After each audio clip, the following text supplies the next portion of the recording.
All right, all right. Thank you so much. It's great to see so many technology enthusiasts here today. So when I was your age, I wanted to be a superhero. I want to put on the cape, fly out, and save the world. And when I look at my two daughters today, I can see that they want to do the same thing. They want to save the world, they want to save the animals, they want to save the rainforest. And with virtual reality, for the first time ever, we can all be superheroes and save the world.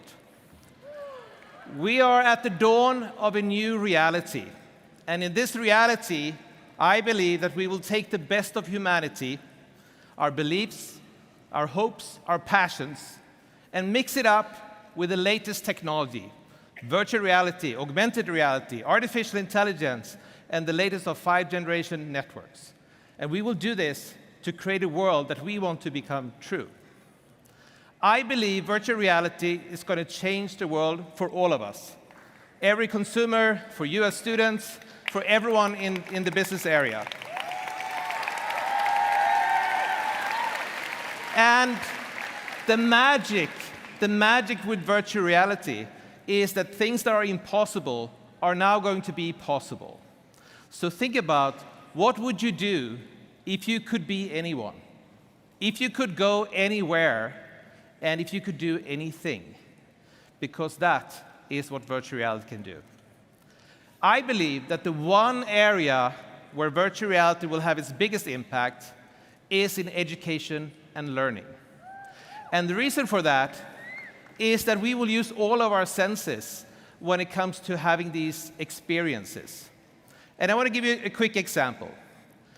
Let's pretend that you put on the VR headset and you go back to Jurassic Park. You're in the jungle, you see the giant brontosaurus eating grass next to you.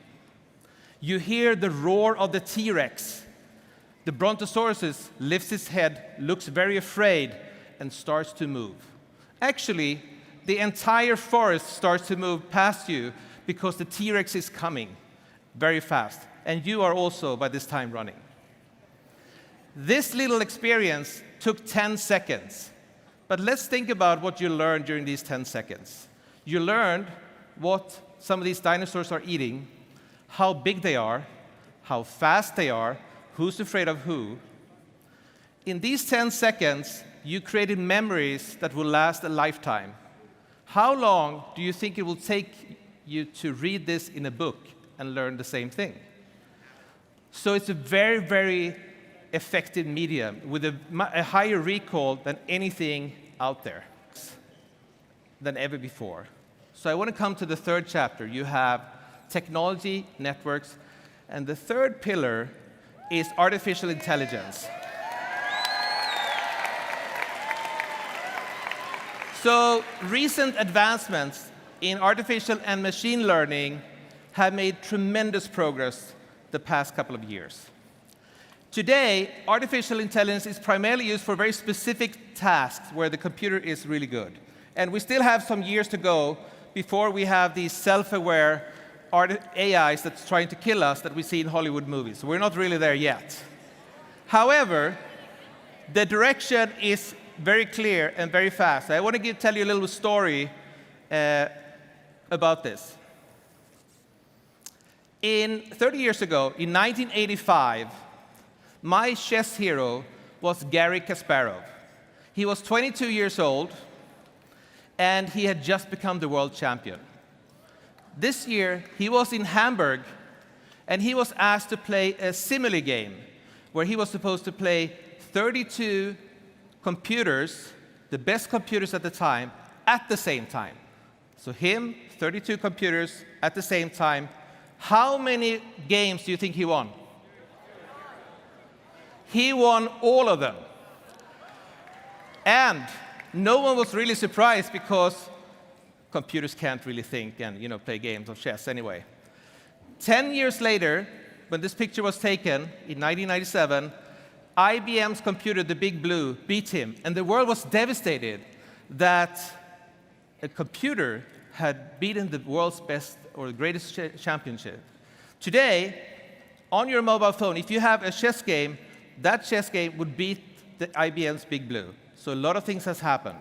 And actually, last year, there was an AI called AlphaZero who taught itself from scratch how to play chess on a superhuman level to beat all humans. In 4 hours, it also beat the current chess world champion program, Stockfish. So in 4 hours, it learned how to play chess and beat everyone. So things are moving quickly. This week, in the news, how many Dota 2 players? Some, not so many. So Dota 2 is one of the world's most popular computer games. You have 5 players versus 5 players. You need strategy, you need tactics, collaboration to win.